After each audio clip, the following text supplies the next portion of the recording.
Assalamualaikum warahmatullahi wabarakatuh. Perkenalkan, saya Fani Setioningsih. Di sini saya akan sedikit menjelaskan tentang jurnal pembalik. Yang pertama, ada pengertian jurnal pembalik.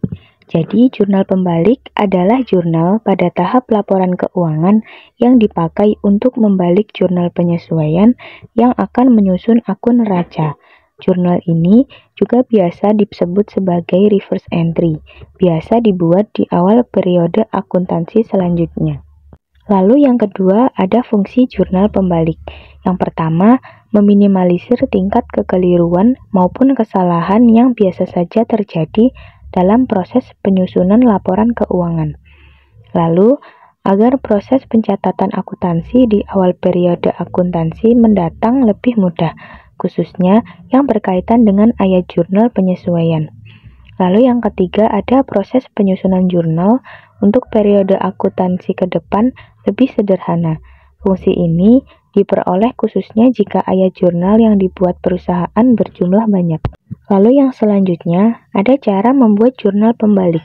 Reverse journal bersifat opsional tatkala akuntan ingin melakukan pengecekan terhadap kredibilitas jurnal penyesuaian yang dibuat di periode sebelumnya.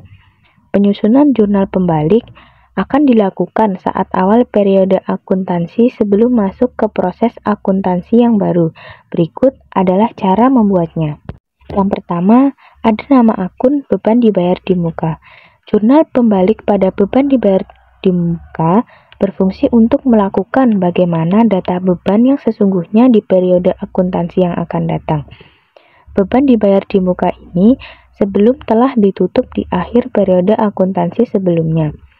Cara membuat jurnal pembalik untuk akun ini adalah membalik beban dibayar di muka pada jurnal penyesuaian.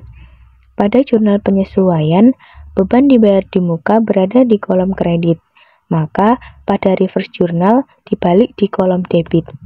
Berikut adalah contohnya. Lalu yang selanjutnya, cara membuat jurnal pembalik pada jenis akun beban yang masih harus dibayar. Beban ini adalah kewajiban dari perusahaan yang masih harus diselesaikan oleh perusahaan di periode selanjutnya.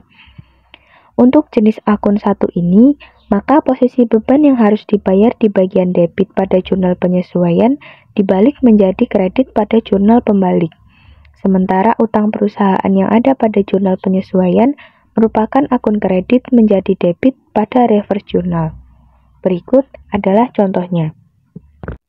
Lalu ada pendapatan yang diterima di muka. Apabila perusahaan memperoleh pendapatan sewa yang belum direalisasikan, maka yang diperoleh perusahaan tersebut akan dicatat sebagai pendapatan. Pada jurnal pembalik, pendapatan tersebut akan dibuat menjadi komisi diterima di awal atau di muka. Pada jurnal penyesuaian, komisi diterima di muka berada pada kolom kredit. Maka, pada jurnal pembalik, komisi dibayar di muka akan ditempatkan di kolom debit. Sementara pendapatan komisi yang ada di jurnal penyesuaian berada di kolom debit dibalik menjadi kolom kredit pada reverse journal. Berikut adalah contohnya. Akun berikutnya adalah pendapatan yang masih harus diperoleh atau diterima perusahaan di dalam akun piutang dan pendapatan. Cara membuatnya adalah dengan membalik piutang bunga di debit pada jurnal penyesuaian menjadi kredit pada jurnal pembalik. Sementara pendapatan bunga di kredit pada jurnal penyesuaian menjadi debit pada reverse journal.